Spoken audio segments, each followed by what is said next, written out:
Welcome back to the case study of Vanitas anime review episode number 25. Yes, 25. This I'm giving my final thoughts on season 1 of the anime. Yep, final thoughts. This is a really good series. This is something I thoroughly enjoyed watching and reviewing. There has not been technically a bad episode. And if you're curious though, is there any chapters really left to be adapted? One chapter. No, seriously, it's like one chapter. Yep, and this is something you might find interesting though. Since this series has come out, I officially admit one person who's part of the dubcast this one. And thinking, one? Yeah, I met Dominique's voice actress. Yes, Alexis Tempton. Yep, I have met her voice actress. Though I'm going to meet at a future Comic I'm going to.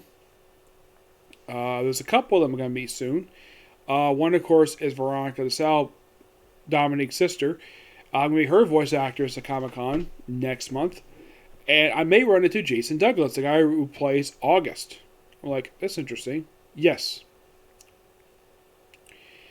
But yeah, that's the interesting thing about this. Like for the dub, I only met like one person officially. Yep. Now, this is a series that I was definitely.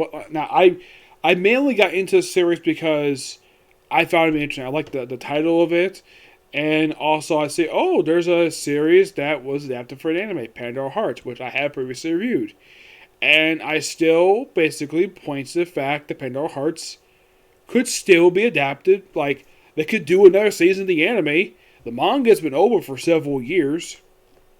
Like, if you're curious, though, how long ago did Pandora Hearts, the anime, end? The anime ended, like, get this, like 13 years ago. But the manga ended, like, about 7 years ago. Yep. Excuse me. And here's the weird thing about this one. Compared to the case of Vanitas, which does have a dub, Pandora Heart does not have a dub. To my knowledge, there has been no explained reason for this at all. Could I see a potential dub for this series? Yes, it is one of several series basically I've watched where there is no dub for it, for no explained reason. Unlike in the case of like Soul Eater and Fire Force, where yes, both series are the same person, and both series adapted for an anime. Pandora Hearts and Case of Vanitas, both adapted for anime. In the case of Soul Eater, they actually didn't finish adapting the manga. In the case of Fire Force, at least the final episode was a canon episode, unlike in the case of Soul Eater, which is the anime original. Pandora Hearts kind of the same way too. I mean, Pandora Hearts is not exactly an anime that's very well known. I mean, the anime itself, like, only aired like over 13 years ago. It didn't last very long. It lasted 25 episodes. Like, if they ever like brought this series back, I would probably think that the first thing it would do, ignore the last 3 episodes of the anime. This one, I don't think there's any immediate plans for Studio Bones to do a second season because, well, if they do, the only thing else they could do with this anime is they can maybe do one episode, and that's definitely chapter 43 because they adapted pretty much the entire series, except for like one chapter. Mm-hmm. Yes, there is officially like one chapter that has left to be adapted, and that's like 43, and that's it. Because they have pretty much covered the entire manga for this whole series. And that I find interesting, to say the least. Now you're probably thinking, why the heck do I find it interesting? Because,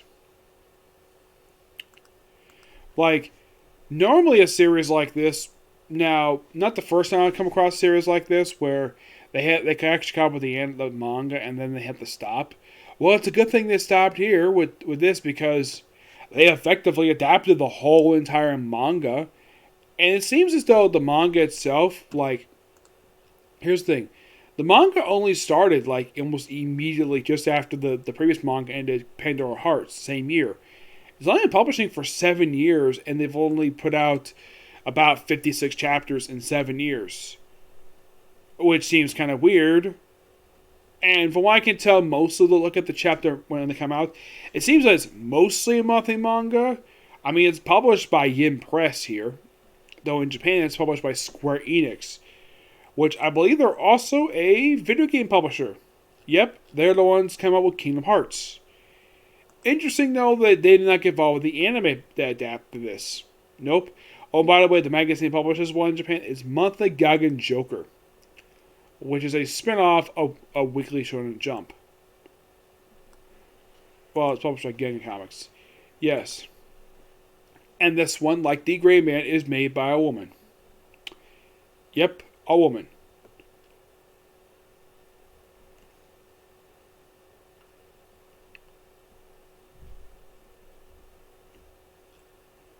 And the thing is, this writer has only officially done 3 mangas. One is publishing right now. The other 2 don't publish anymore.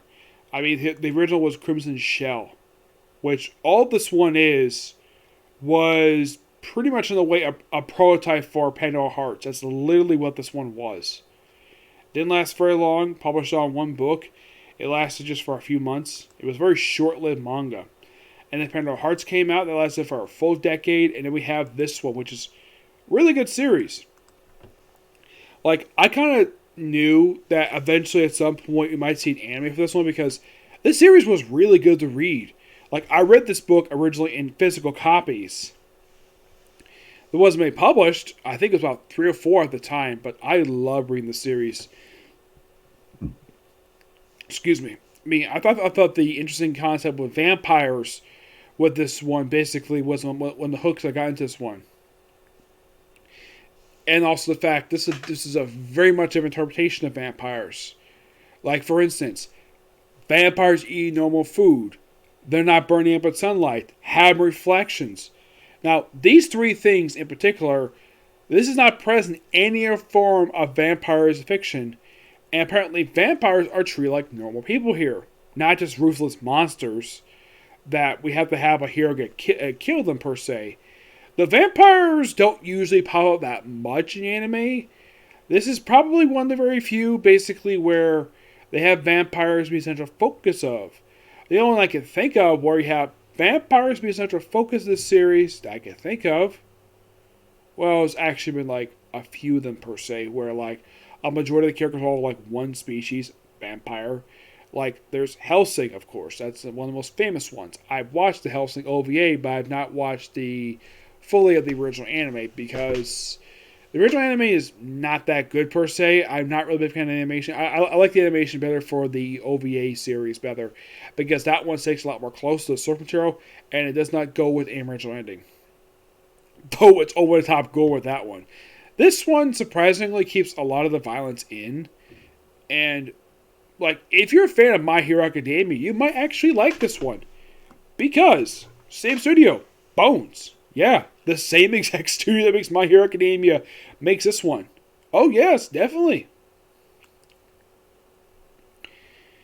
And you're thinking, oh, yeah, and it says it's based in, it was Studio A who made this one. I'm like, that's interesting. Yes. The first season was done by Studio A, which same one did this one here. Yeah. The second season is done by Studio C. Third season, same one. 4 also C. 6 is still in C. Yep. Currently, anyways, well, there is set to be this year to be not only season 6 for My Hero Academia, but also season 3 for Mob Psycho 100.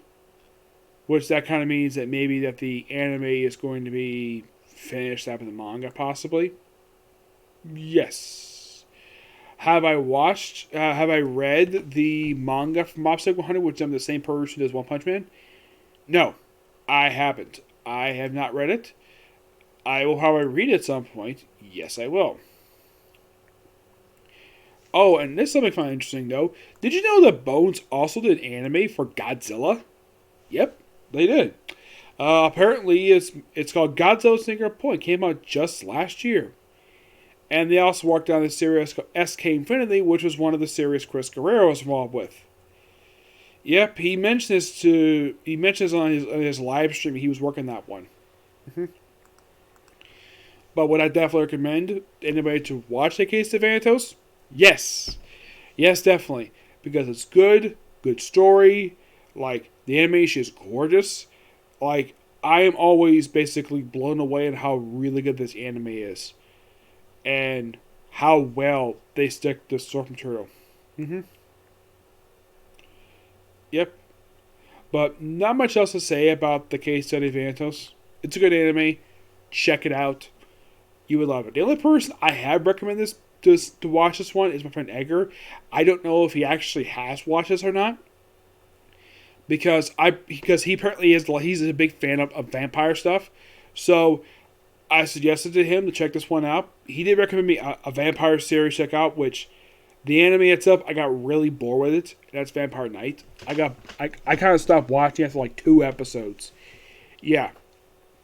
But not much else to say about Case of Vanitas. Just check it out. Okay, so that's a particular review. Next one's going to be a comic corner.